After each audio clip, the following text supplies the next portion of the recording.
कदली पत्र देखिकी जानीपे आज आमर अच्छी स्पेशल थाली जोटा कि थाए आमर भेज थाली आ चली पंचक माने आमर तो शुद्ध निरामिष माने हबिष पूरा करूँ बिना पियाज रसुण अरुआ खाଇବା होची तो से मुझे कदली पत्र नहीं आसती जोटा कि आम ठाकुर पाखे भोग लगी था सहित बृंदावती पाखे भोग लगी था से चलन देखा आमर पूरा प्योर हबिष थाली कौन कौन रही आजिकार आइटम जोटा कि तैयारी मो बो द्वारा तो देखो प्रथम आमर भात ता सहित डाली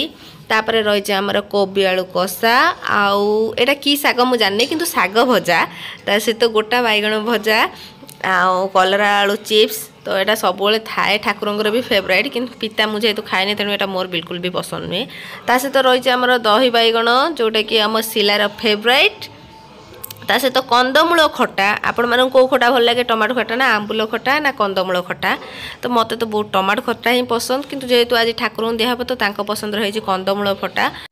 साइड आइटम रे जोटा आमर थाए स्पेसिफिक सबु बेले काकुड़ी ता सहित लेंबू जोटा काकुड़ी सालाड मुझे करी नाही तो खाली काकुड़ी रखी ता सहित लंका जोटा कि लंका लेंबू दलिया निहात दरकार अरुआ भात पाई जोटा भात जीवनी एबे देखो आमर फुल थाली रेडी हो जाइए जोटा आपण मानक पठेली तो आपण माने खाई नेबे आ मो चैनल को लाइक शेयर सब्सक्राइब कर देबे।